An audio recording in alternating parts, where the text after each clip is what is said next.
Assalamualaikum warahmatullahi wabarakatuh.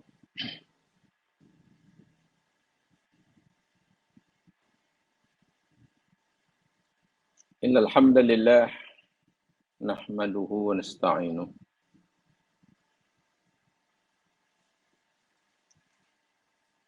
wa natubu ilaihi wa nastaghfiruh.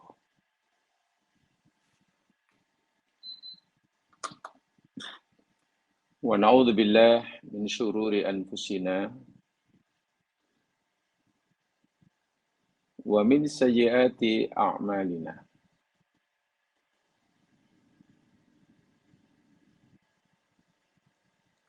May yahdihillahu fala mudilla lahu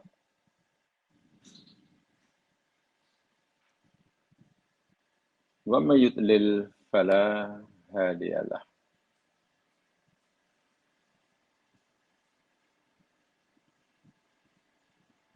Asyhadu an la ilaha illallah wahdahu la syarika lah wa asyhadu anna Muhammadan abduhu wa rasuluh.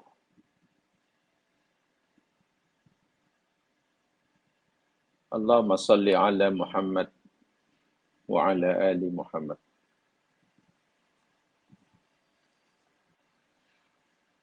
Raditu billahi rabba wa bil islami dina wa bi Muhammadin nabiyya wa rasula.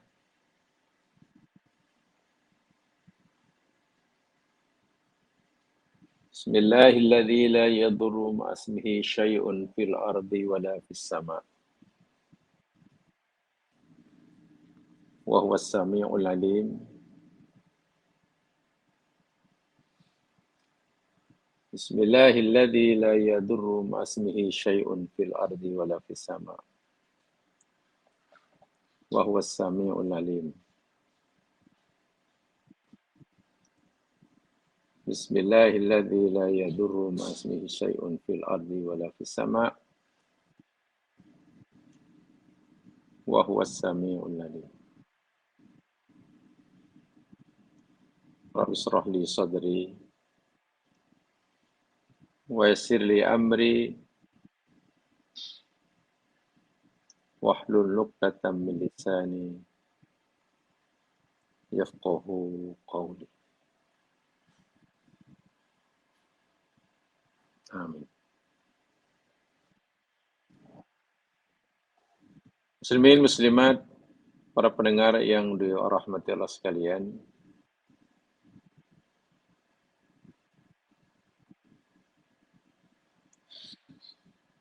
bagi menzahirkan kesyukuran kita pada Allah Subhanahu wa taala, marilah kita sama-sama mengucapkan hamdalah. Alhamdulillahi rabbil alamin.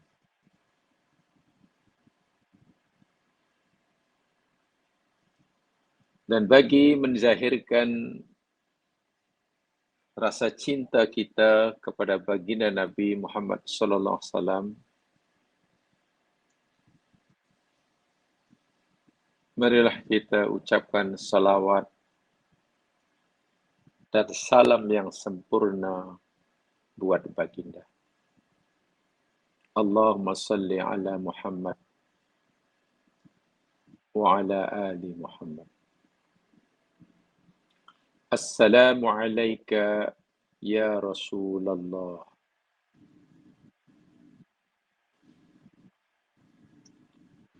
Dan bagi memulakan majlis kita ini, agar ianya diberkati oleh Allah Subhanahu wa taala, marilah kita sama-sama buka dengan bacaan basmalah. Bismillahirrahmanirrahim.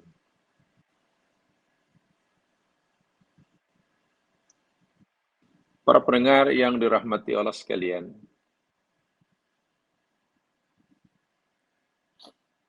InsyaAllah kita akan teruskan siri kajian tadabbur kita Surah Hud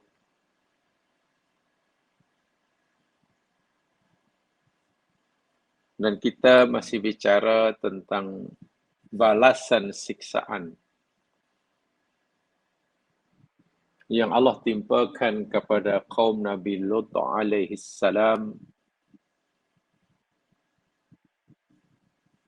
kerana kejahatan mereka, maksiat mereka, rusaknya hubungan mereka dengan penciptanya, yakni Allah Subhanahu wa taala. Kerana mereka menolak ajaran agama Allah yang Nabi Lut bawa dan sampaikan. Azab Allah itu juga sebagai balasan bagi kerusakan dan keburukan perbuatan mereka telah melakukan satu jenayah kemanusiaan yang telah merendahkan martabat kemuliaan insan, karamah insaniyah, semata-mata karena mereka tidak mampu mengawal dan menguasai tuntutan dan kehendak nafsu seksualnya. Kehendak tuntutan nafsu libidonya. Wa'iyadu billah, tumadu billah. Rusak hablum minallahnya dan juga hancur rusak hablum minannasnya.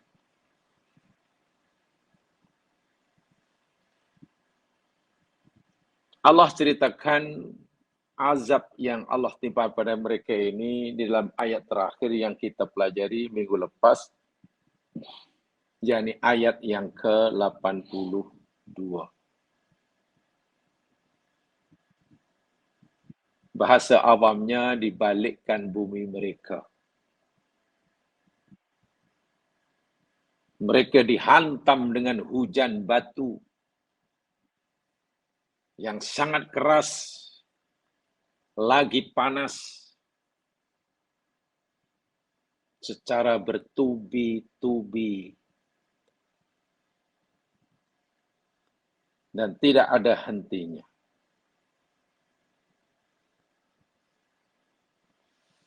Walaupun ulama dan para sarjana kini berbeza pendapat tentang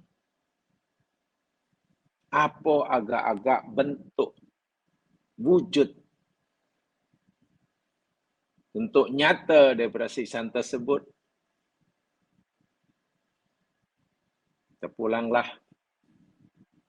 ada yang mengandaikan mereka berteori, berpendapat azab itu gempa bumi. Ya, silakan. Azab itu yakni berupa gunung berapi, volcano yang meletup, tercabut hingga kaki-kakinya, lalu dihempas pada mereka. Boleh jadi.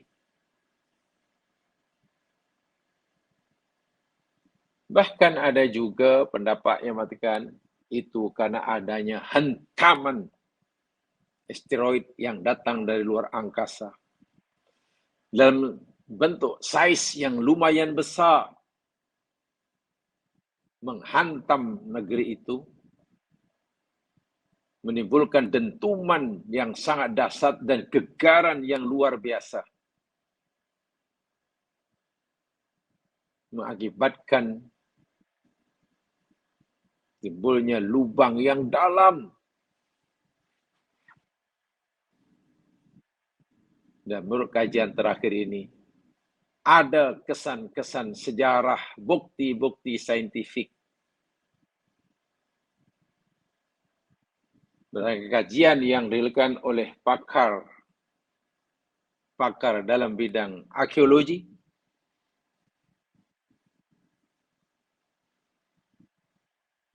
Tak apalah. Kalau bagi pendapat itu tentu, ya paling tidak ia akan memperkaya pengetahuan kita. Tapi yang wajib kita yakini, apapun pendapat tentang bentuk siksa yang Allah timpakan itu, yang wajib kita yakini, kaum Nabi Lut dihancurkan oleh Allah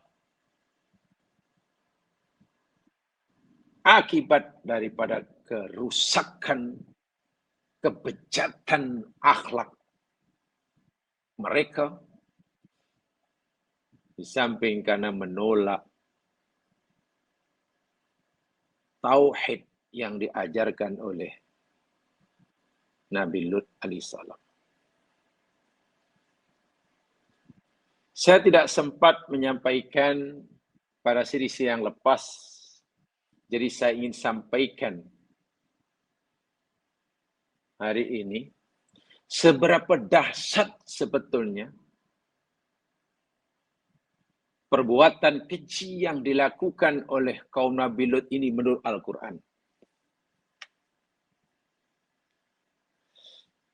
Jamaah sekalian,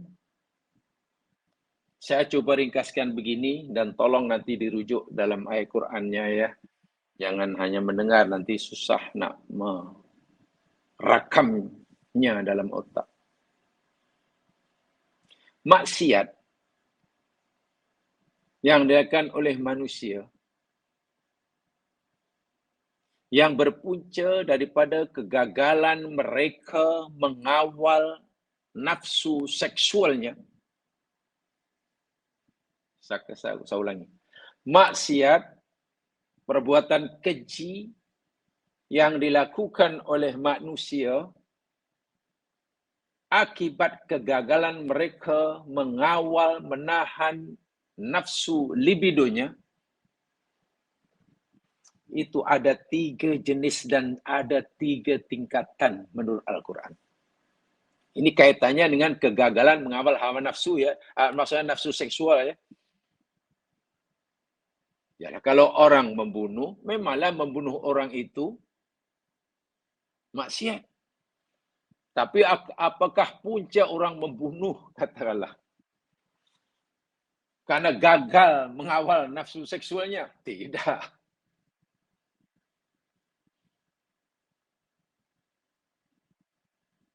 Orang membunuh karena gagal mengawal quwwah ghadabiyah. Jangan lupa, dahulu pernah kita pelajari sama. Ada 3 kekuatan yang Allah berikan pada kita, setiap manusia, menurut kajian yang dilakukan oleh Imam Ibn Taymiyah. Jamaah boleh baca tafsir beliau, Tafsir Kabir. Lihat di sana ada. Nah, satu di antaranya kekuatan quwwah syahwaniyah. Kuwatus syahwat. Syahwat ini punya kekuatan yang maha dahsyat. Kegagalan seseorang mengawalnya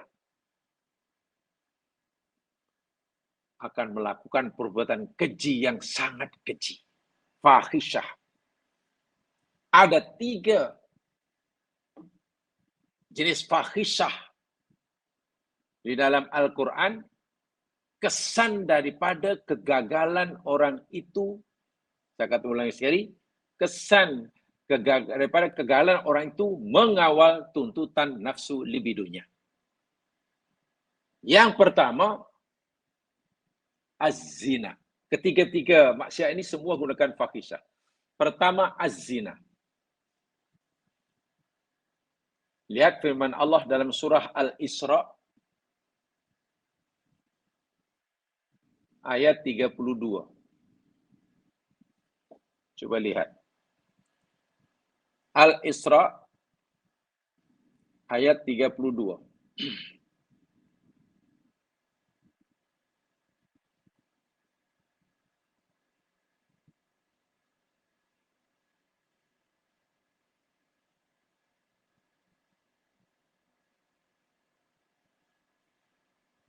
A'udzu billahi minasy syaithanir rajim.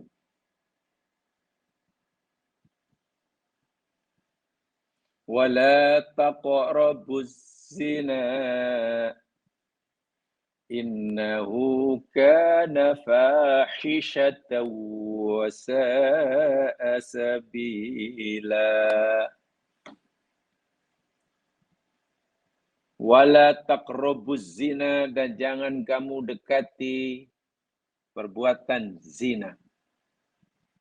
Innahu, karena sesungguhnya zina itu kana adalah dia fahishatan, satu, perbuatan fahisyah, keji. Kedua, karena zina itu wasa'a sabilan, seburuk-buruk jalan hidup yang ditempuh. Seburuk-buruk jalan yang ditempuh oleh seseorang, yang dipilih untuk seorang untuk melampiaskan nafsu seksualnya. Zina. Betul, Zina adalah fahisyah.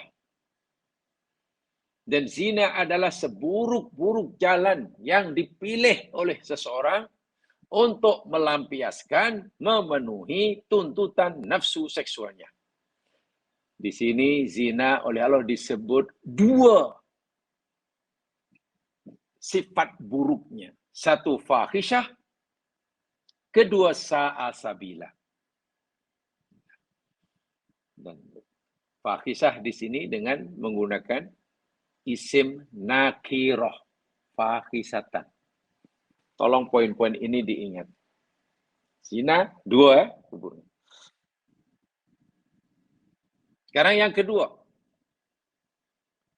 Apakah keburukan yang dikatakan oleh seorang akibat gagal mengawal nafsu libidonya? Lihat surah An-Nisa ayat 22. An-Nisa ayat 22.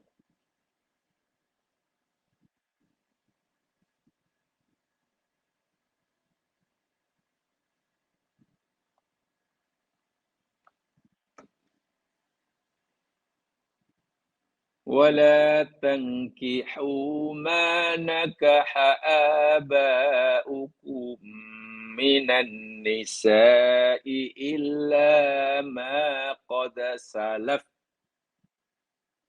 إنه كان فاحشة ومقتا وساء سبيلا. Berarti betul-betul. Wala tankihu, dan janganlah kamu, ini tujuan pada kaum lelaki, bukan perempuan. Dan janganlah kamu, wahai kaum lelaki, nikah, berkahwin, hendak mengawini, hendak menikahi, manakaha abaukum, akan apa yang telah menikah oleh bapa-bapa kamu, minan nisa, daripada perempuan. Wahai kamu lelaki, kaum lelaki, janganlah kamu kawin dengan perempuan. Dengan perempuan yang pernah dikahwini oleh bapa-bapa kamu. Boleh jadi ibu kandung, boleh jadi. Boleh jadi ibu, bekas ibu tirinya, boleh jadi. Atau boleh jadi, itu boleh jadi. Semasa perempuan ini menjadi istri ayahnya, budak ini belum lahir. Budak ini belum lahir. Ada lelaki kahwin A, kahwin dengan B. Kemudian cerai. Tak punya anak. Kemudian kahwin dengan perempuan lain, namanya C. Dengan berkahwinnya dengan si A dan si punya anak namanya D. Betul? D. Jadi si ini kan anak kepada D anak pada si. A tak kenal pun siapa itu B. Yang perempuan yang pernah dikahwini oleh bapaknya. Betul kan? Nak kata ibu kandung bukan. Nak kata ibu tiri juga bukan. Termasuklah B itulah yang Allah katakan. Wahai D, jangan kamu kawin dengan B. Karena B itu pernah menjadi istri kepada ayah kamu. Walaupun sekarang sudah cerai. Dan semasa dia cerai pun kamu belum lahir. Karena kamu bukan anak B, kamu anak C. So, yang kedua ini, kawin dengan perempuan yang pernah menjadi istri ayah. Allah kata jangan. Jangan. Illa maqad salaf, kecuali apa yang telah berlalu. Mungkin dahulu kamu pernah buat. Semasa kamu masih jahiliyah. Dan salah satu perang jahiliyah ni, bila ada orang tua meninggal, jemaah sekalian, yang akan menjadi harta pusaka diwarisi oleh anak-anaknya, bukan hartanya sahaja. Yang akan diwarisi oleh anak termasuk istri. Maknanya balu kepada ayahnya. Jadi ada anaknya yang tak minat mewarisi harta bapaknya meninggal, tapi lebih minat mewarisi balu bapaknya. Yang mungkin mak tirinya. Itu pernah kamu lakukan dahulu masa kamu jahiliyah. Sekarang Islam telah lahir. Kamu pula telah meluk agama Islam. Jangan sekali-kali. Kerana perkawinan kamu dengan perempuan yang pernah menjadi istri ayah kamu, apa kata Allah? Innahu kana fahisyah. Nomor 1. Itu fahisyah. Nomor 1. Kedua, wa maqtan. Itu kemurkaan. Boleh mendatangkan kemurkaan daripada Allah. Allah betul-betul benci. Yang ketiga, sa'asabila. Itu seburuk-buruk jalan yang kamu pilih untuk kamu melampiaskan nafsu seksualmu kamu. Dari ini kita bandingkan dengan fakta sebelumnya, kita nampak zina itu perbuatan sangat keji dan seburuk-buruk jalan. Tapi kawin dengan perempuan yang pernah dinikahi oleh ayah lagi keji. Karena ada 3. 3 keburukan yang Allah sebut. Pertama, fahisyah. Kedua, maktan. Ketiga, sa'asabila. Sedangkan zina hanya disebut 2 keburukannya. Fahisyah dan sa'asabila. Wahai ini kawin. Bagaimana kalau berkesedudukan? Apa dipanggil sumbang mahram apa?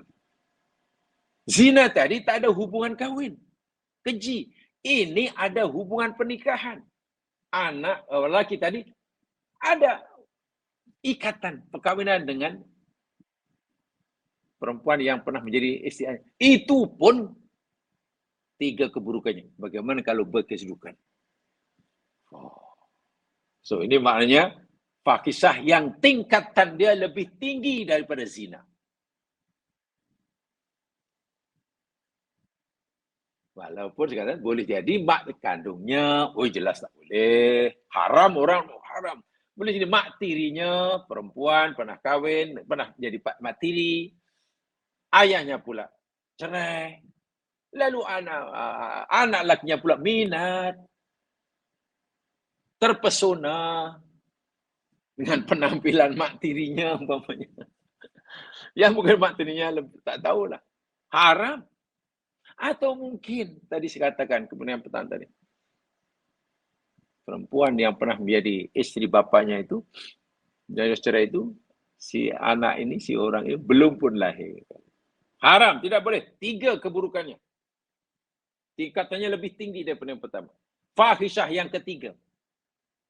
Fahisyah merujuk kepada perbuatan jahat, keji, akibat kegagalan seseorang mengawal tuntutan nafsu seksualnya. Itu tadi tadinya. Sebab ada fahisyah lain kan? Kan kalimat fahisyah dalam Quran digunakan untuk jenayah yang lain. Yang ketiga, ini yang sedang kita pelajari ini. Fahisyah dilakukan oleh kaum Nabi Lut. Lihat surah Al-A'raf.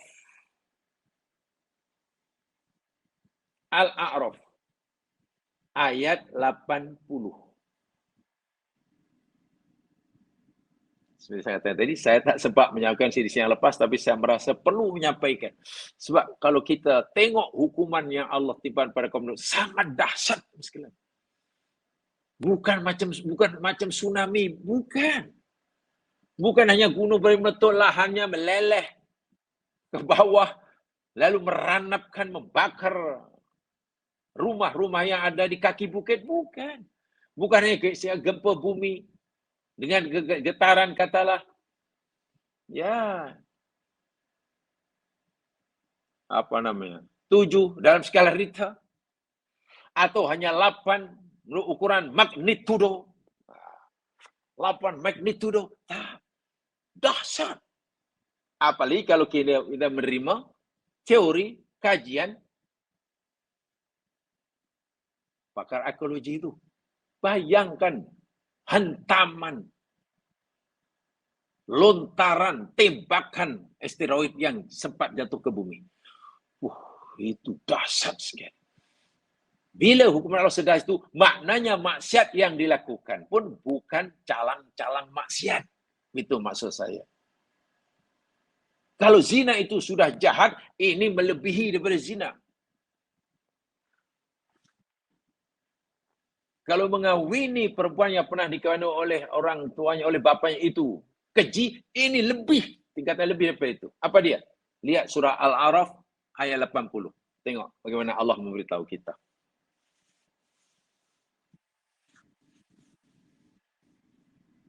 Al-A'raf 80.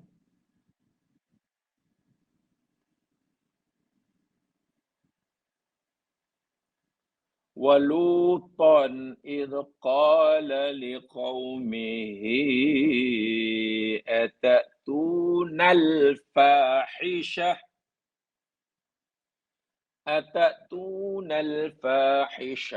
ma sabaqakum biha min ahadin minal alamin.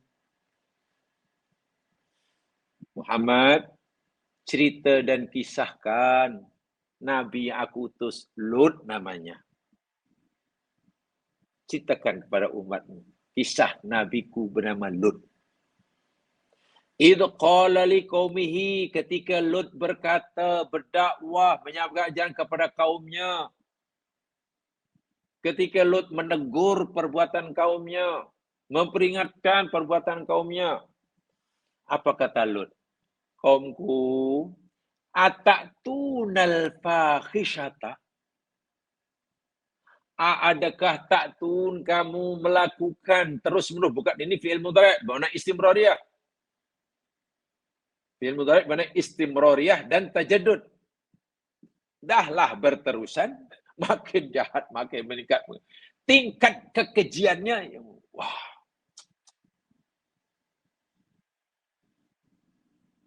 Adakah kamu melakukan fahisyah? Ya, untuk zina tadi fahisyatan, nakirah. Untuk yang kedua tadi, kahwin dengan perempuan yang pernah dikahwini oleh bapa, fahisyatan, nakirah juga. Walaupun ada sifat yang ini, surah Al-A'raf ayat 80, Allah tak sebut isim nakirah, tapi ma'rifat al-fahisyah. Itu ada makna lain tu. Ini nakirah, ini ma'rifat ni. Al-fahisyah. Ditambah pula, ma sabaqakum biha min ahadim minal alamin. Fahisyah mana? Tidak.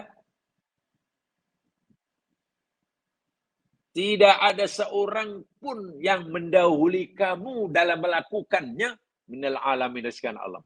Maknanya tidak ada makhluk sebelum kamu. Sama ada makhluk itu manusia ke, hayawan ke, yang telah melakukan fahisyah yang kamu lakukan. Tak ada. Kamulah spesies makhluk pertama yang melakukannya. Minta maaf. Jangankan manusia sebelum kamu. Di kalangan makhluk-makhlukku, kata ibaratnya begitu Allah kata. Di kalangan makhluk-makhluk aku berupa hayawan, binatang, lembu, kuda, kerbau, kambing, unta, keldai. Itu pun tak ada yang melakukannya. Tidak ada. Ayam tak ada. Tak ada. Bahkan ayam tu cemburunya luar biasa. Sanggup bertarung. Berluka, berdarah. Bila pasangannya cuba nak didekati oleh jantan yang lain. Tengok ayam. Luar biasa. Kamulah manusia pertama yang melakukan fahisyah ini. Tengok ya perbezaannya. Pertama dari kalimat sirahnya. Untuk azina fahisatan. Isim nakirah. Ditambah sa'asabila. Untuk jenayah perbuatan keji kahwin dengan perempuan yang pernah dikahwini oleh bapa, fahisatan, nakirah. Ditambah maktan. Ditambah sa'asabila. So ada 3. Untuk ini, gunakan isim ma'rifat al-fahisyah. Bukan fahisatan. Dari segi makna jemaah. Bila satu makrifat, satu nakirah ini. Yang makrifat ni tingkatannya lebih tinggi. Tingkatannya lebih tinggi. Kalau saya tidak salah, saya pernah sampaikan juga ya ini. Contoh kecil. Saya kata umpamanya, Muhammadun tabibun. Muhammad seorang tabib, seorang dokter. Biasa, dokter. Spesialis ke, tak general praktikal, pulang. Walaupun mungkin dia seorang peniaga pada masa yang sama, bahkan dia seorang imam di masjidnya, tak apa, tapi dia salah satu profesi dia, tabib. Kita kata Muhammadun tabibun. Tabibun. Ditambah pula, kalau saya kata Muhammadun tabibun, betul Muhammad itu tabib, tapi boleh jadi pada masa ia peniaga. Muhammadun tabibun, betul dia tabib, tapi pada masa ada tabib yang lain. Ali juga tabib, Ahmad juga tabib. Itu kalau apa namanya? Nakirah. Jadi belumlah dahsyat sangat, karena masih ada juga yang lain. Tapi Allah bila kita Muhammadun at-tabib, Muhammadun at-tabib, satu di antara maknanya dari segi ilmu balaghah. Muhammad itu benar-benar tabib. Tak ada kerja lain. Tak ada profesi lain. Hanya satu tabib. Satu. Yang kedua, Muhammadun at-tabib, maknanya di tempat itu, di kampung itu, di daerah itu, dia seorang aja tabib. Tak ada yang lain. Dia satu-satunya. The one and only. Bayangkan. Adakah yang tak ada? Dia. At-tabib. Sebab ada alif lam. Dari sini tengok. Az-zina. Fahisatan. Yalah, keji. Keji. Tapi ada juga yang lain buat keji. Ini al-fahisyah. Seakan-akan Allah memberitahu kepada kita, ya sekalian, amalan kamu mendatangi laki-laki, suka lelaki itu itulah perangai kamu satu-satunya. Macam kata ada kerja lain. Dalam kepala kamu, dalam hati kamu, hanya itu yang kamu kan. Hanya itu fokus hidupmu. Itu satu. Keji tak keji. Yang keduanya, perbuatan yang kamu lakukan itu, laki suka laki itu, tak ada orang lain buat. Tak ada makhluk lain buat. Kamulah satu-satunya makhlukku. Allahu Akbar. Macam at-tabib. Kamulah satu-satunya tabib. Yang lain. Tak ada yang lain. Bermaknanya tingkat fahisyah. Tingkat fahsyah. Ketiga-tiga jenayah ini. Kekejian perbuatan zina, kejinya perbuatan kahwin dengan perempuan yang pernah kahwin dengan orang tuanya, bapanya, dan kejian homoseksual. Yang paling tinggi tingkatan fahsyanya, inilah. Kaum Nabi Lut. Tengok. Jadi Allah memberitahu kita tentang tingkat kekejian itu hanya dengan menggunakan pemilihan kosakata. Nah, itu boleh kita dapat kesimpulan seperti itu, jangan sekalian, kalau kita fahamlah, ya, faham ilmu untuk memahaminya. Ya, satu hanya ilmu balaghah lah itu kaitannya. Kalau kita tahu walaupun sedikit, oh, jadi tak sama. Betul, Pak. Zina itu fahisyah, betul. Kawin dengan perempuan yang pernah kawin dengan orang bapak itu fahisyah, betul.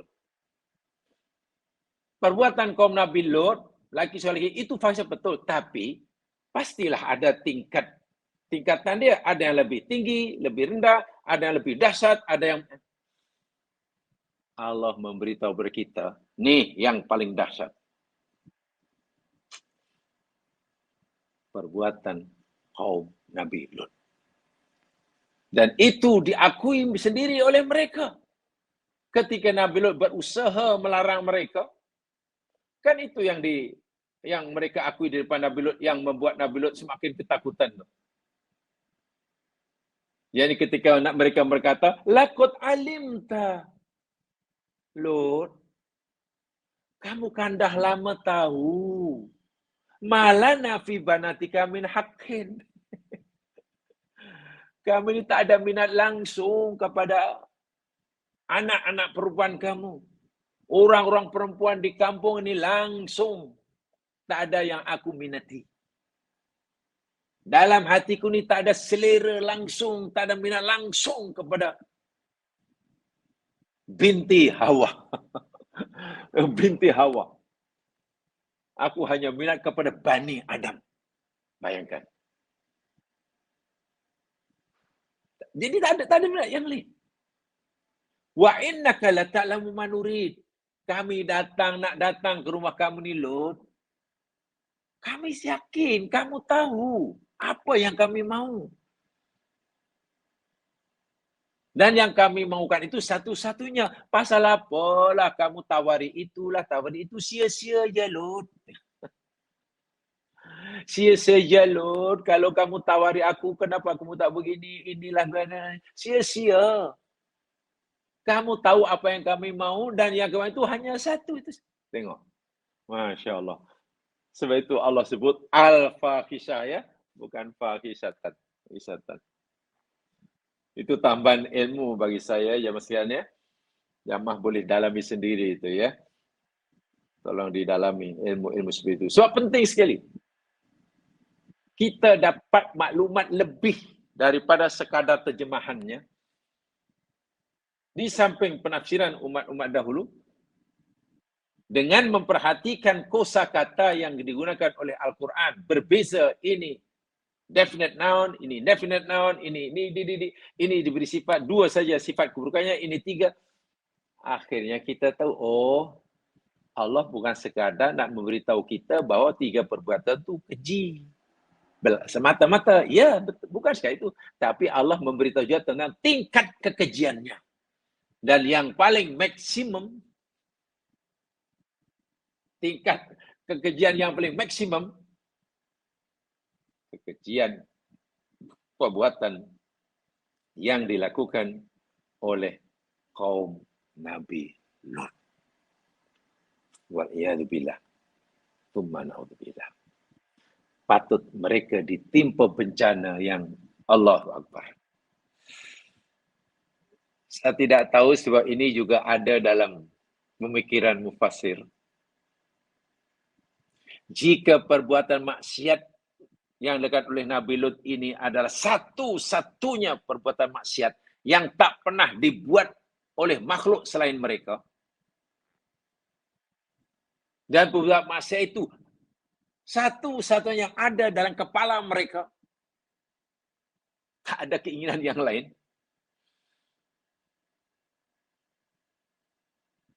Jangan-jangan itulah asbab azab yang Allah timpakan pada mereka di dunia. Di akhirat lainlah. Ini di dunia. Adalah azab siksa satu-satunya. Kerana perbuatan maksiat itu satu-satunya mereka lakukan.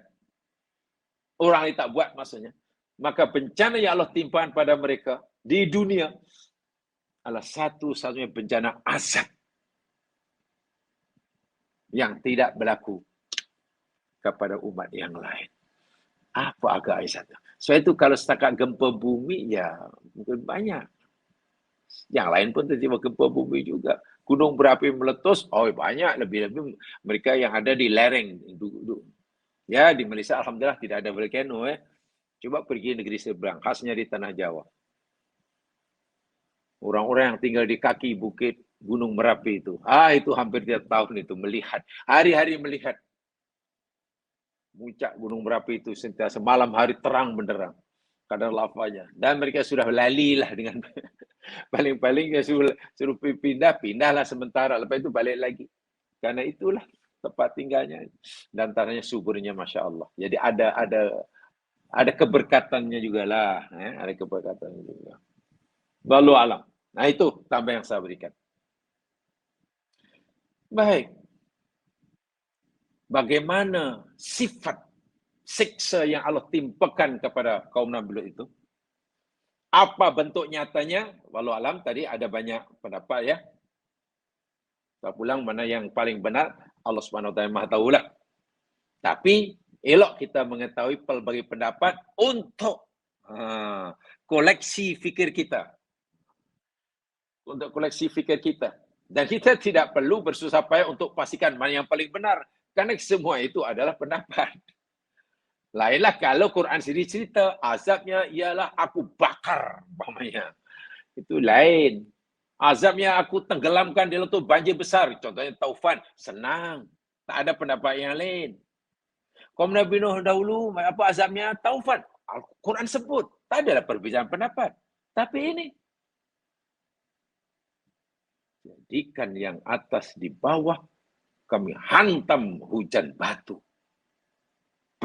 Batu yang sangat solid, panas, dan bertubi-tubi. Musawwamatan inda rabbik. Ayat 83. Batu yang Allah hantamkan pada mereka ini berkecil karena meletup sangat kuat sekali, hancur, menjadi kepingan-kepingan dengan pelbagai saiz. Musawwamah. Kata Imam Al-Qurtubi, musawwamah ay mu'allamah. Musawwamah daripada perkataan sima. Sima maknanya tanda. Al-alamah. Ay kana alaihi amthalul khawatim. Ini kata Imam Al-Qurtubi ya. Batu yang menimpa mereka, yang menghantam mereka ini bertanda. Bertanda, diberi cop seakan-akan. Maktubun ala kulli hajarin ismun man rumia bih. Ajaib sungguh. Pada setiap batu yang jatuh menimpa mereka ini, sudah tertulis, tercatat, walaupun tak semestinya itu ada tulisan ya, tapi sudah tertulis, sudah tertentukan, batu akan menimpa siapa. Sudah tekan, batu ini akan menimpa A, ya pasti kena A lah, tak akan menimpa B. Yang batu ini akan menimpa B, pasti menimpa B, tak akan kena C. Semua sudah ditetapkan. Ini bermakna tidak ada batu yang tidak menimpa sasarannya. Sama dalam kisah Fil dalam surah Al-Fil. Tarmihim bihijaratin min sijil. Sama, sudah bertanda. Jadi tak ada yang, oh ini batu ini tersasar, tak ada. Dalam peperangan modern sekalipun zaman dengan senjatanya canggih, tenteranya terlatih, itu masih menggunakan berbagai perangkat teropong terkini. Itu pun kadang ada peluru sesat, kan? Peluru tersesat, tertembak kawan sendiri. Atau ada peluru yang dilepaskan, 10 peluru dilepaskan, tak ada pun mengenai sasaran. Tak ada uang yang kena tembak. Ada. Sekarang walaupun canggih, ini lebih daripada itu. Batu yang ibaratnya peluru ditakwan oleh Allah ni, tidak ada yang tersasar. Tidak ada yang sia-sia. Tiba-tiba batu menghantam batu. Ada batu menghantam lautan. Betul-betul Allah tetapkan sasarannya. Dan ia merupakan azab. Kalaulah batu katalah tertulis, batu ini akan menimpa rumah mereka. Ya, karena rumah mereka hancur berkecai. Akan katalah menimpa simpanan harta mereka. Ya, terkena harta mereka. Kalau zaman sekarang, peluru ini, bom ini telah disasarkan kepada kilang. Lumbung emas. Ya, kena lumbung emas. Karena sudah musawwamatun. Bertanda. Jadi musawwamah ini na'tul hijarah. Sifat bagi batu yang Allah hantamkan itu. Amtorna itu alam nasmunya kan. Subhanallah. Sementara di dalam ayat sebelumnya, mandud, sijilin mandud, mamdud, itu sifat bagi sijil. Saya ulangi. Mandud sifat bagi sijil. Batu panas yang keras itu. Sementara musawwamah itu sifat bagi batu. Hijarah. Mandud bagi sijilnya. Yang kedua, kalimah inda rabbika. Batu yang sudah bertanda itu. Allah kata inda rabbika, di sisi Tuhan. Ai dalilun ala annaha laysat min hijaratil ardi. Inilah. Ini pendapat Al-Qutubi. Nampaknya pendapat Al-Qutubi ini macam memberikan pembenaran lah. Macam membenarkan hasil kajian yang dilakukan oleh pakar arkeologi Christopher Armour yang saya sampaikan tempoh hari. Kenapa? Kata Imam Al-Qutubi, indah robik itu menjadi bukti bahwa batu itu bukan berasal daripada bumi. Ini kata Imam Al-Qutubi ya. Dari sisi indah robik, sisi Tuhan.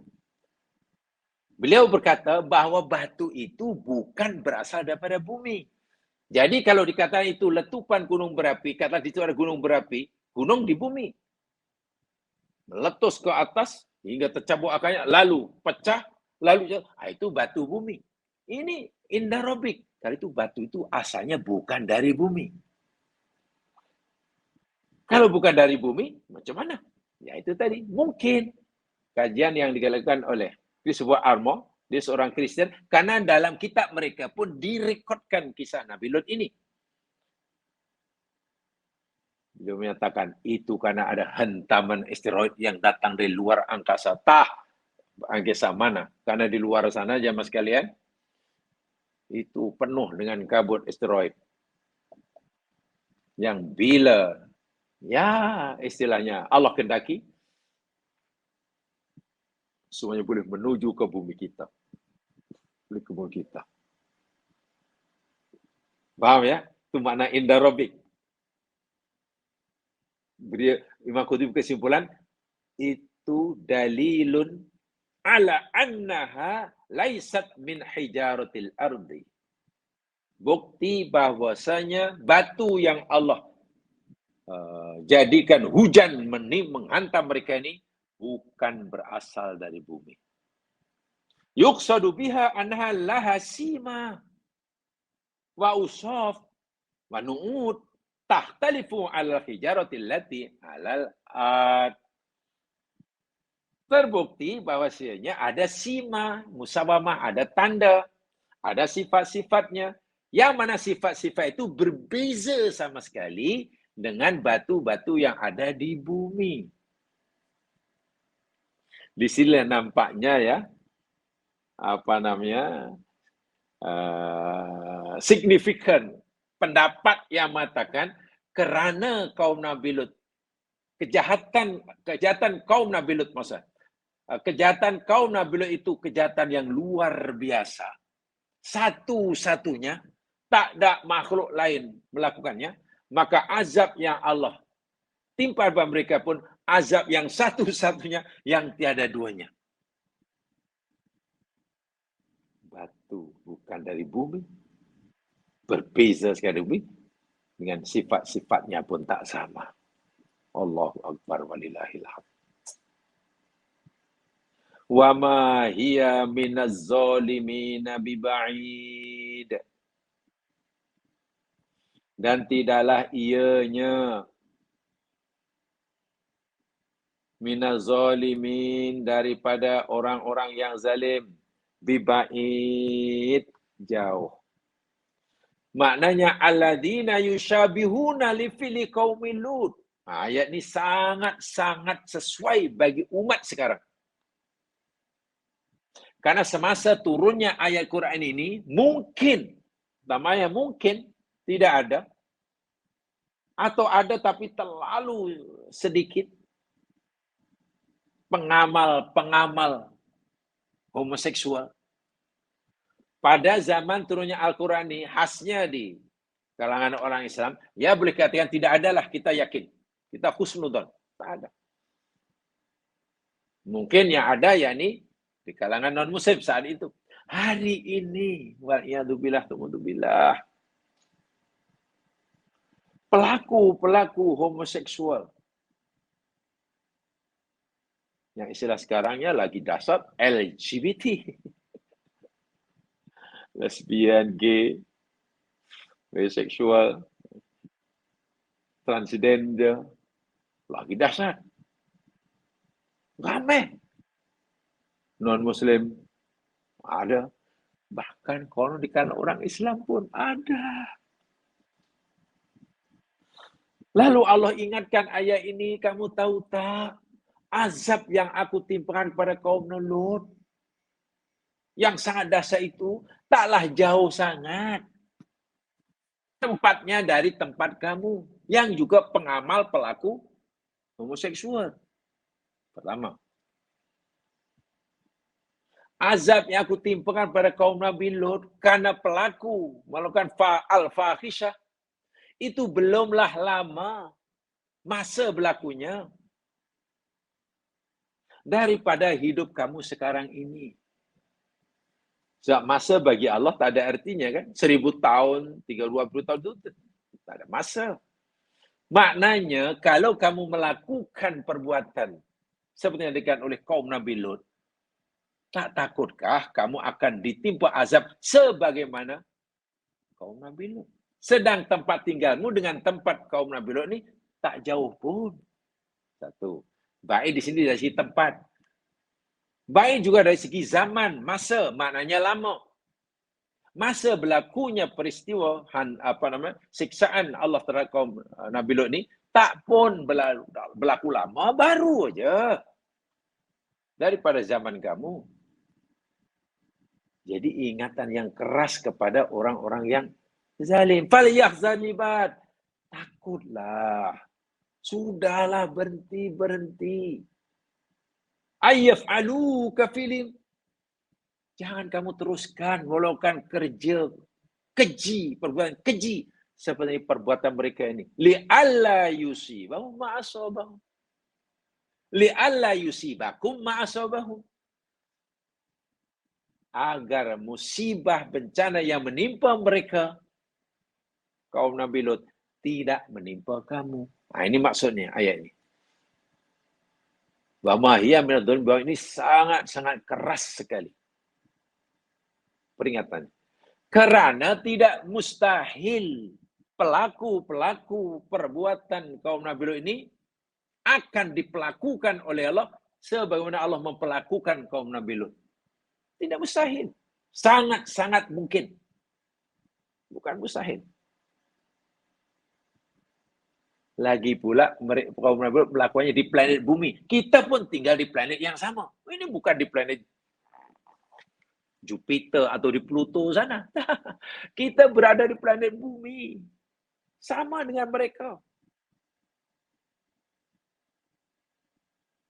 Apalagi pada orang Arab, kafir Quraisy, al-kafir, tahunnya pasti melalui tempat itu.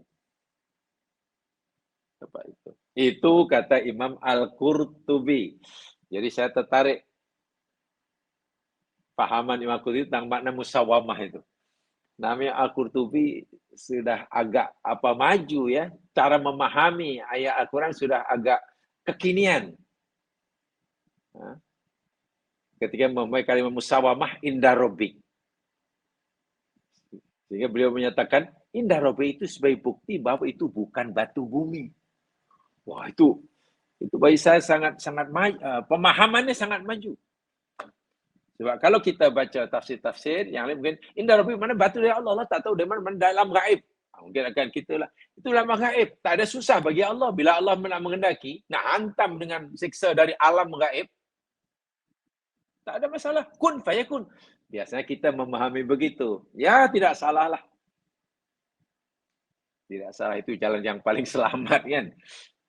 Kalau berlaku benar-benar yang dahsyat jemaah sekalian, yang paling selamat, ya apa susahnya? Yakin Allah mampu buat. Karena Allah kun fayakun. Sudah. Itu jalan yang paling selamat. Tetapi mungkin kurang menambahkan ilmu bagi kita. Lebih-lebih lagi, peristiwa yang Allah ceritakan itu, peristiwa yang erat sekali kaitan dengan ayat-ayat kauniyah. Kalau berkaitan dengan ayat kauniyah, lalu kita terus saja berdalil, innama amruhu idza arada ayakul kun fayakun. Ya, kita tak akan tambah ilmu. Betul kita wajib percaya akan kuasa Allah, tapi ilmu kita tak bertambah karena kita sudah batasi kun fayakun. Kata orang sudah close the door. Mudah. Macam mana tambah ilmu? Banyak ayat Quran yang biasanya orang ambil jalan pintas seperti ini. Quran cerita umpamanya, marajal bahraini yaltaqiyan bainahuma barzakhul la yabghiyan. Allah lah yang membiarkan dua lautan bertemu. Laut A dengan laut B bertemu, sama-sama air. Bertemu. Masin pula. Walaupun bertemu yatakyani bainahuma barzakh. Di antara keduanya ada penghalang, ada dinding, ada penghadang. Sehingga kedua-duanya la yabghiyan. Tidak saling melampaui, maknanya tak nak campur. Ada dua laut bertemu, tapi tak nak campur, warnanya lain. Dan kita pun tengok, oh iyalah, macam mana macam boleh gitu ya? Innama amruhu idza arada syai'an ayaqula lahu kun fayakun. Ya, karena itu kehendak Allah kun, sudah. Kalau kita terus begitulah kesimpulannya, walaupun tak salah, karena kita meyakini kuasa Allah, tapi kita tak tambah ilmu. Gitulah. Karena kita sudah close the door. Wah, itu ayat kauniyah. Okeylah itu 2 lautan sama masin. Tapi seperti yang ditemukan oleh seorang apa dia oceanographer Jacques-Yves Rousseau, Jacques-Yves Cousteau daripada Perancis. Dia menyelam di Laut Meksiko, Teluk Meksiko. Dan dia di dasar laut itu ada mata air, sungai. Karena dia ada mata air mengalirkan sungai, dan sungai itu airnya tawar. Macam mana ada sungai air tawar di dasar laut yang masin dan airnya tidak. Itu lebih mengagumkan. Kita tak nampak, tapi penyelam ulung ini menemukannya. Coba kalau kita mengambil sikap, iyalah memanglah apa anehnya. Itu Allah yang berkehendak. Innama amru idza arada yaqul kun fayakun. Kun fayakun jadilah. Saya katakan tidak salah begitu, tapi kita sudah menutup pintu untuk menambahkan ilmu. Karena itu ayat kauniyah, selepas kita meyakininya, kaji. Ya apa ya puncanya? Air tawar dengan air masin tak bercampur. Wah, pakar-pakar air pasti dia tak puas dengan jawaban kun fayakun tadi. Bukan meragui kuasa Allah ya. Bukan karena meragui kuasa Allah. Karena itu boleh dikaji. Macam mana 2 lautan tak bertemu? Bertemu tapi tak bercampur. Boleh dikaji. Pakar-pakar laut, pakar air pasti, sebabnya gini. Subhanallah. Maknanya betul-betul lah Allah mencipta satu benda dari bahan yang sama. Tapi terwujud menjadi benda yang berbeza, walaupun nampaknya. Akan semakin kuat akidahnya mempercayai keesaan Allah. Tapi kalau semuanya innama amruhu, ya macam mana nak? Kenapa tu cili itu pedas? Kun fayakun dalilnya. Habis kenapa tebu sebelahnya manis? Sedangkan akar cili dan akar tebu itu bertembung di tanah. Kenapa yang manis masuk cili, yang manis masuk tebu, yang pedas masuk cili? Itu bukan soal Quran dah cerita. Kun fayakun. Akhirnya kita tak tahu apa-apa tentang ciptaan Tuhan. Wah, Allah suruh kaji. Itulah maksud saya. Jadi nampaknya Imam Al-Qurtubi sudah membuka ruang. Dalam penafsirannya bagi saya sudah sangat ke depan. Karena beliau menyatakan, batu itu bukan batu dari bumi. Itu dari luar bumi. Secara tak langsung menolak pendapat yang mengatakan bahwa bencana yang menimpa kaum Nabi Lut itu kerana gempa bumi umpamanya atau gunung berapi meletus. Kan begitu kalau kita ikuti cara berfikir Imam Al-Qurtubi. Ya, saya tak kata 100% benar, tapi tidak mungkin 100% salah. Tapi sekurang-kurangnya Imam Al-Qurtubi telah memberikan satu penafsiran yang bagi saya benar-benar membuka pintu kajian yang lebih mendalam. Sebab kalau kita ikuti pendapat itu karena kun fayakun, pintu tertutup. Kita dah tutup pintu, dah tak tahu apa-apalah. Yakin tapi ilmu tak bertambah.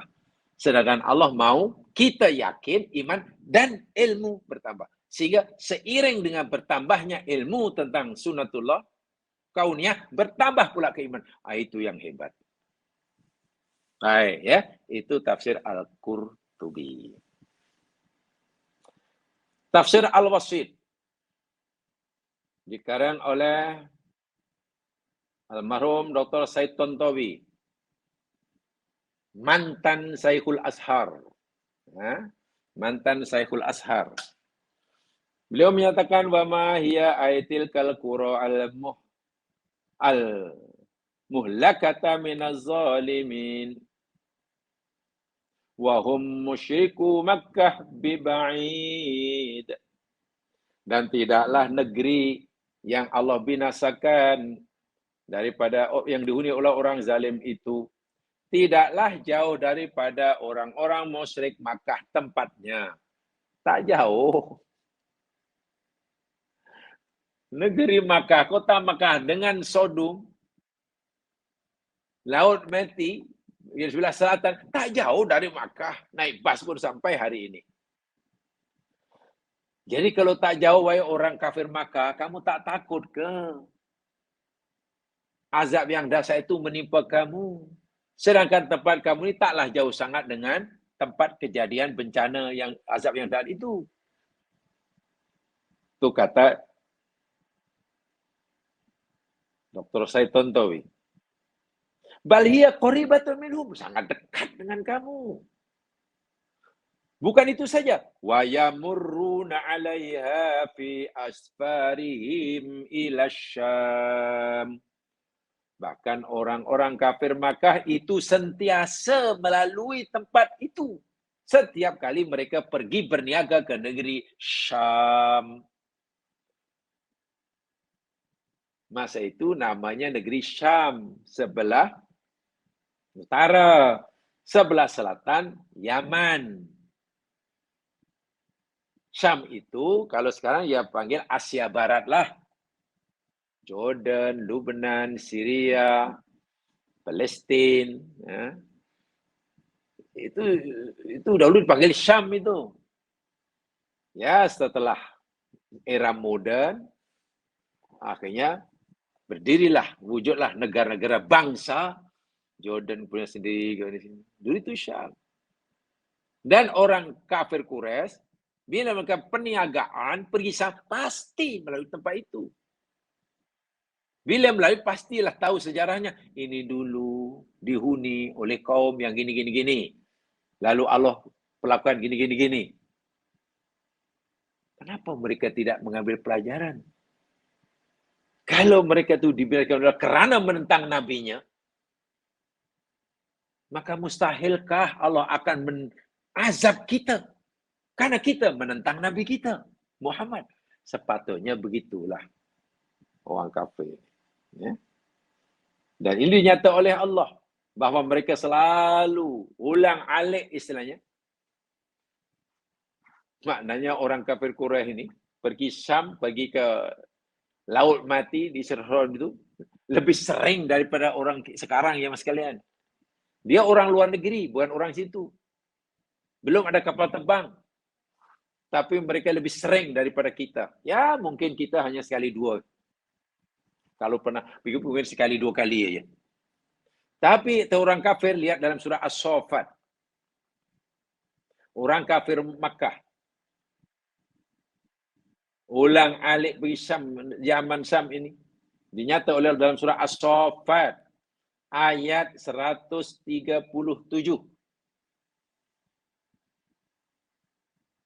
Dan 138. Lihat.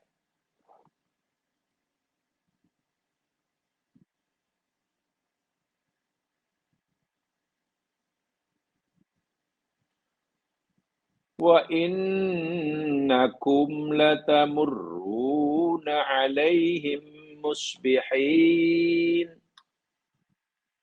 Wa bil-laili afala ta'aqilun.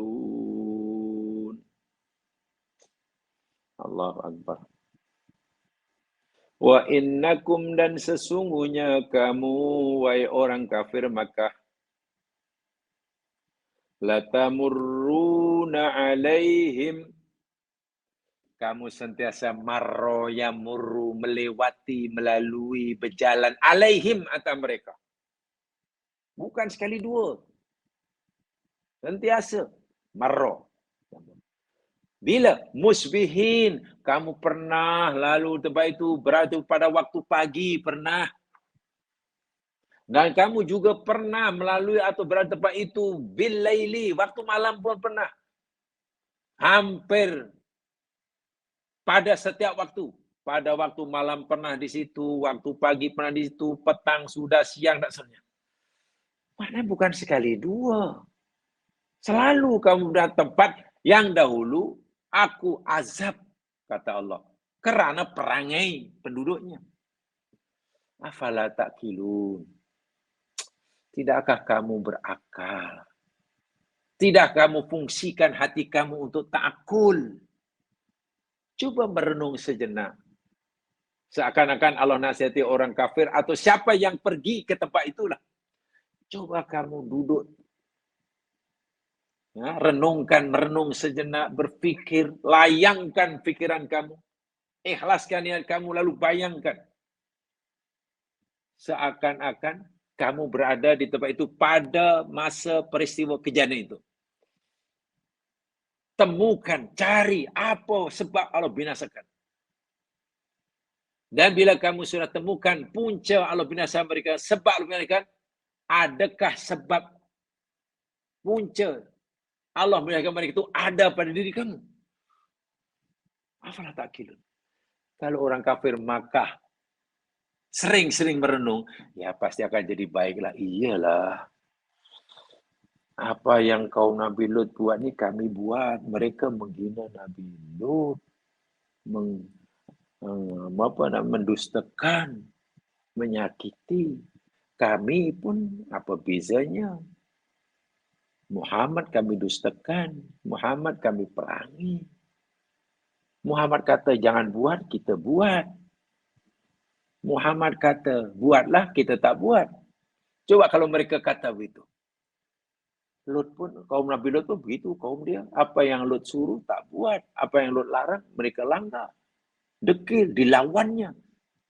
Akhirnya Allah menyatakan, afalah ta'qilun, cobalah ta'akul, bukan berfikir ya. Ta'akul itu maknanya mendaya gunakan, memfungsikan hati.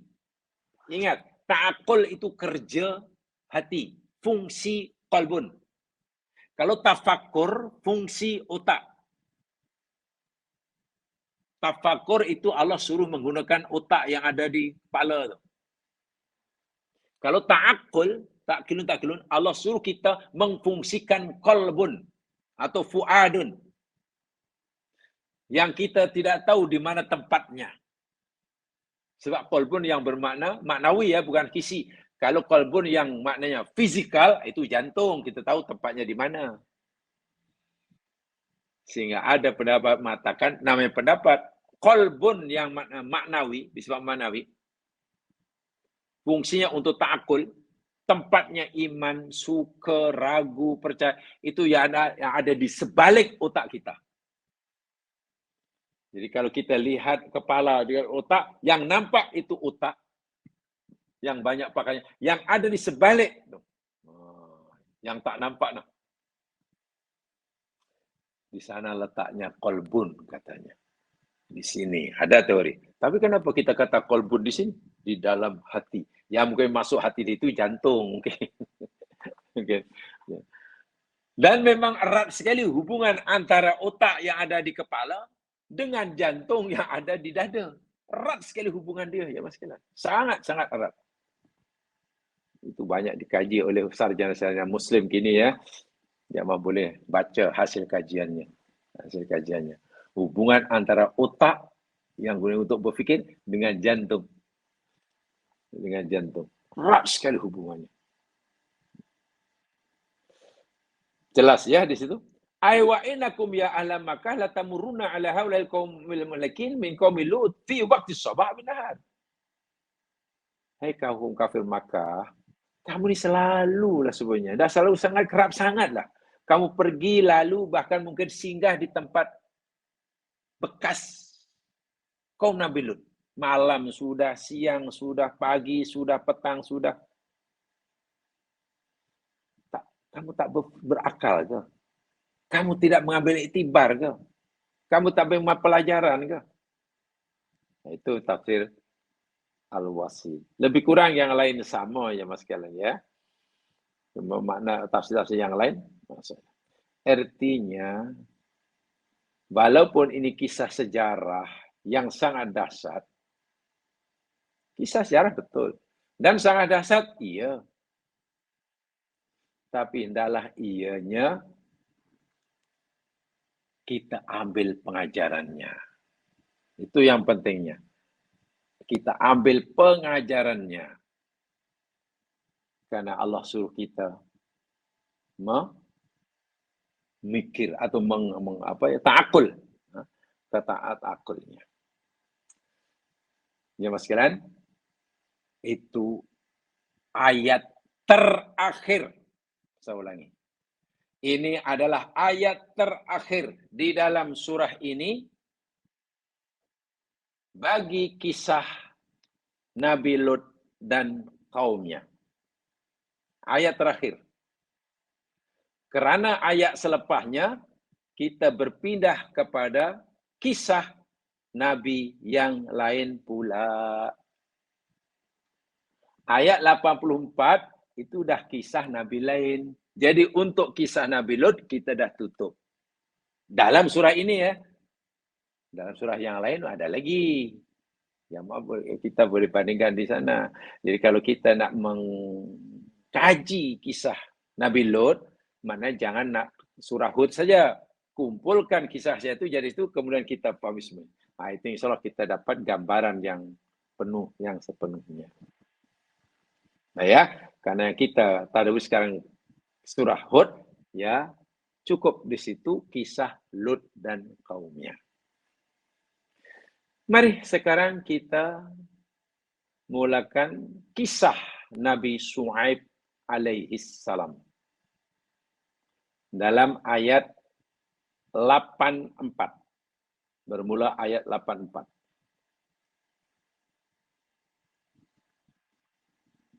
A'udzu billahi minasy syaithanir rajim. Wa ila madyana akhahum Syu'aiba. Qala ya qaumi i'budullaha ma lakum min ilahin ghairuh. ولا تنقصوا المكيال والميزان إني أراكم بخير وإني أخاف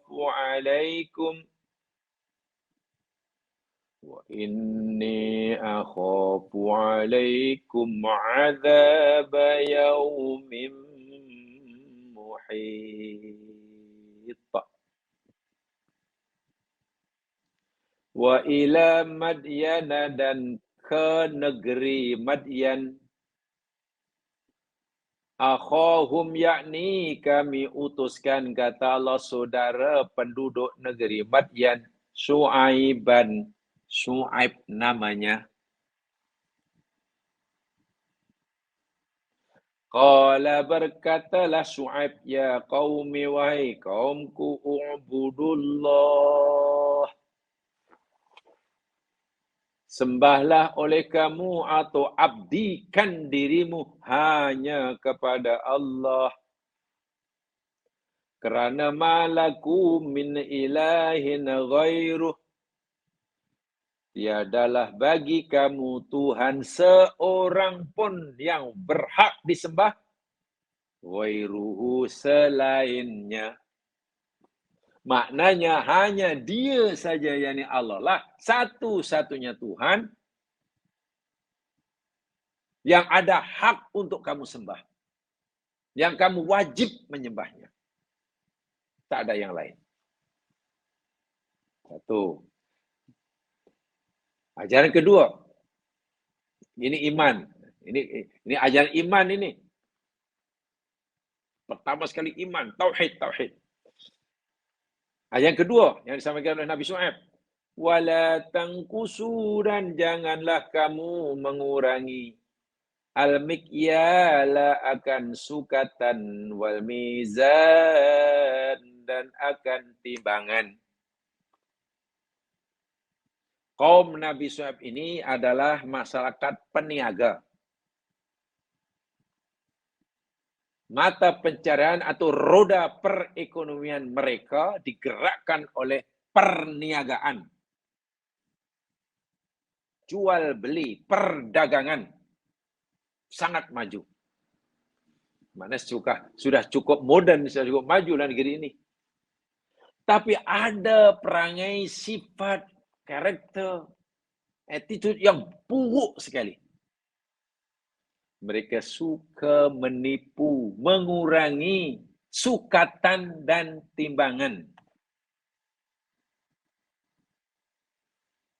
Dalam bahasa mudah, bila mereka nak menjual barang yang pedagang dijual, diniagakannya, orang membeli sama ada nak disukat atau nak ditimbang, dikurangi sukatannya dan timbangannya.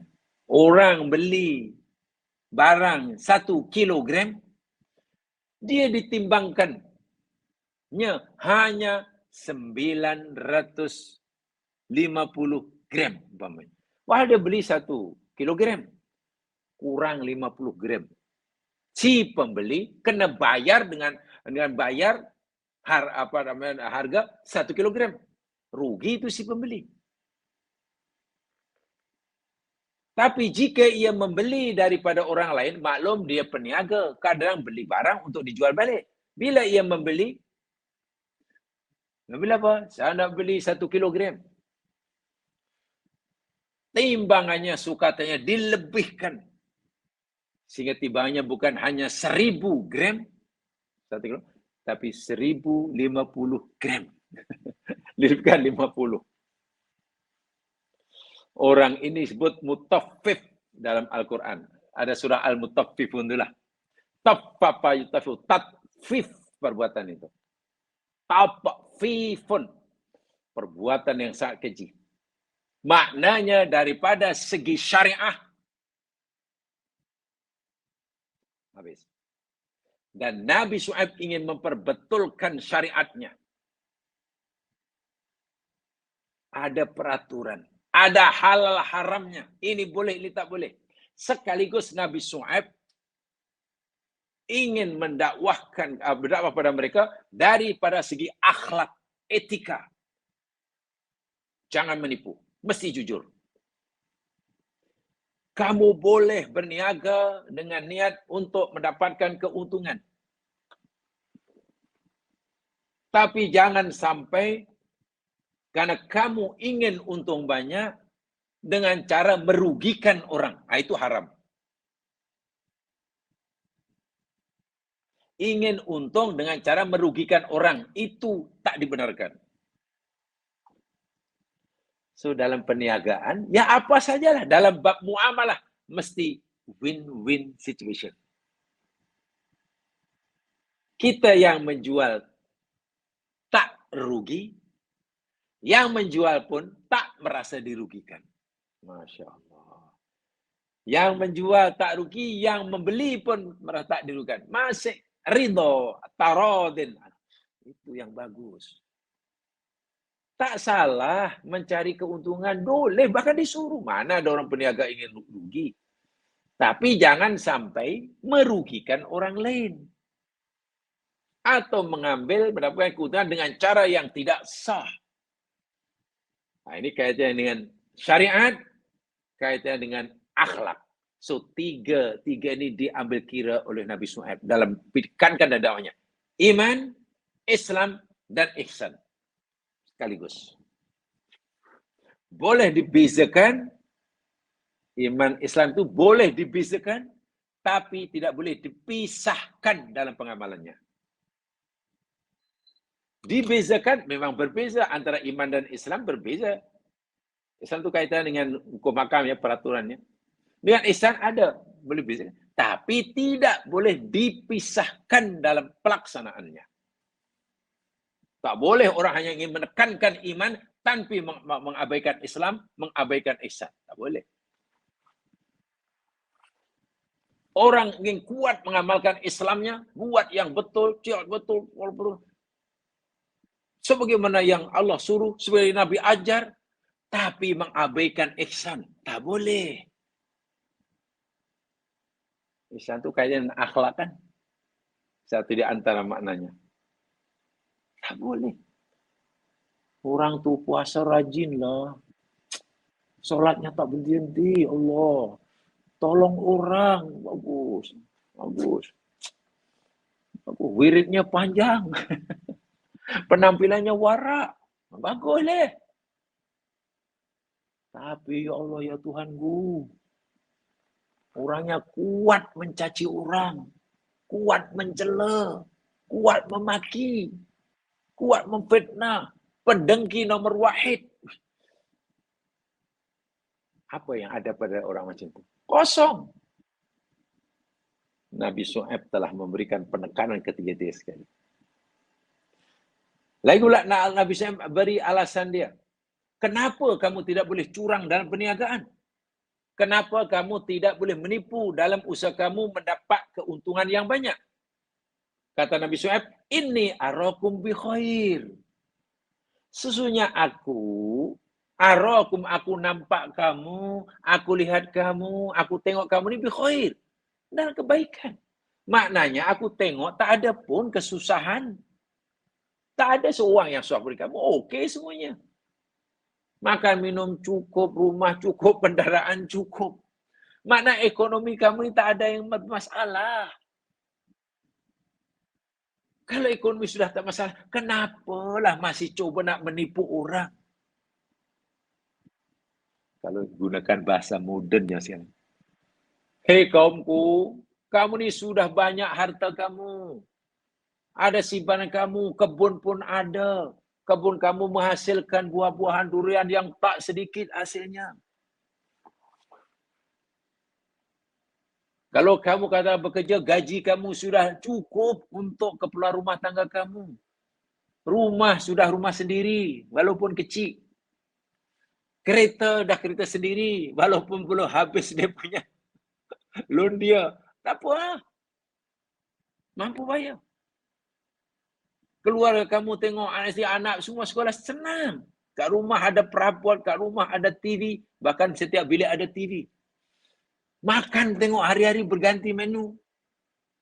Kalau macam itu senang, apa alasan kamu untuk rasuah? Macam itulah. Kalau bahasa sekarang Nabi Syuaib itu seakan-akan kata begitu. Coba tolong beritahu aku apa alasan kamu untuk rasuah. Menerima rasuah.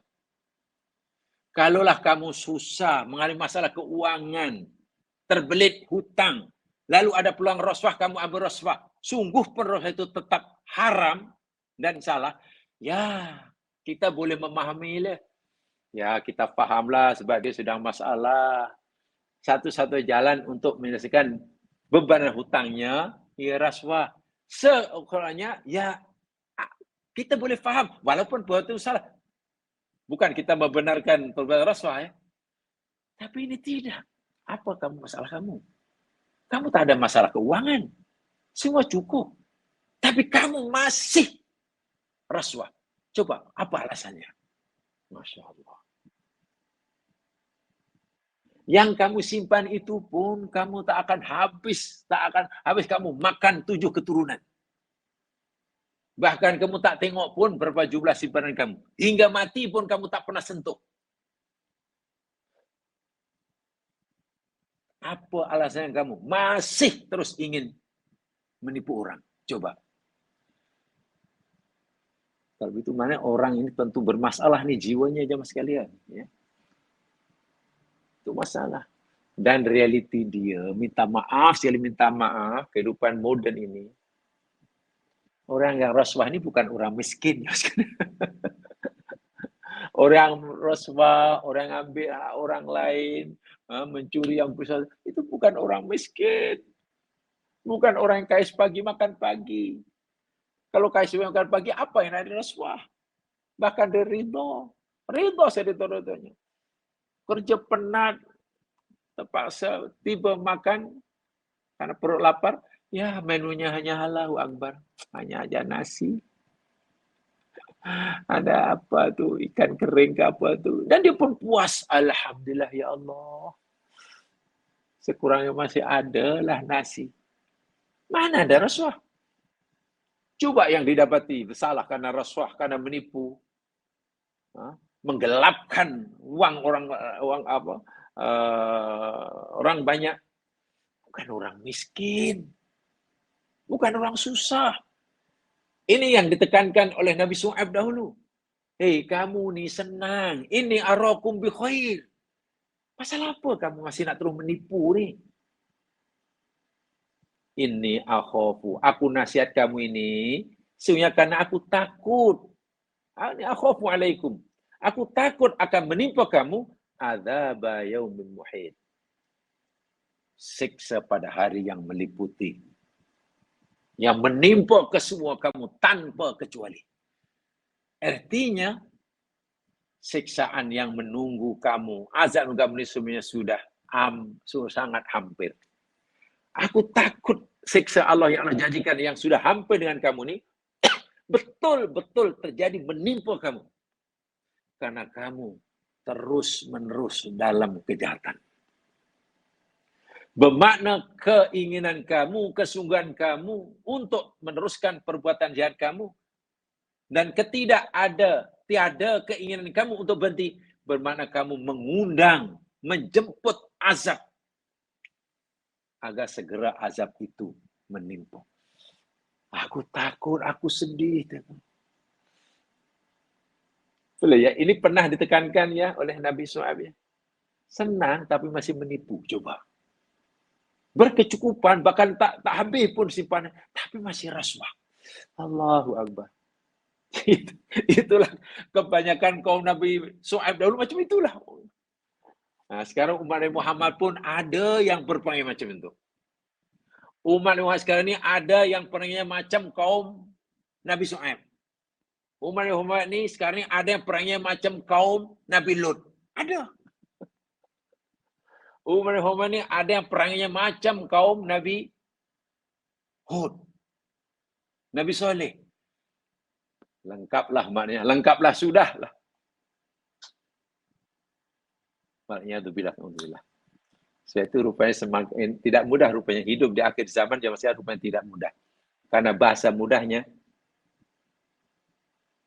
azab atau bersalah itu makin hampir dengan kita memandangkan ramainya maksiat-maksiat yang berlaku dan beragam jenis maksiatnya yang pernah dilakukan oleh kaum-kaum dahulu.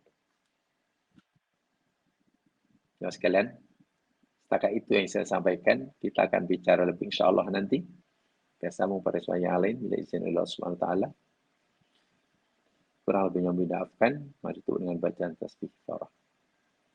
Dan surah wal asr. Subhanakallahumma wa bihamdika asyhadu an la ilaha illa anta astaghfiruka wa atubu ilaik. A'udzu billahi minasyaitonir rajim wal 'ashr. Innal insana lafi khusr. Illadzina amanu wa amilus shalihat wa tawassaw bil haqq wa tawassaw bis sabr. Assalamualaikum warahmatullahi wabarakatuh.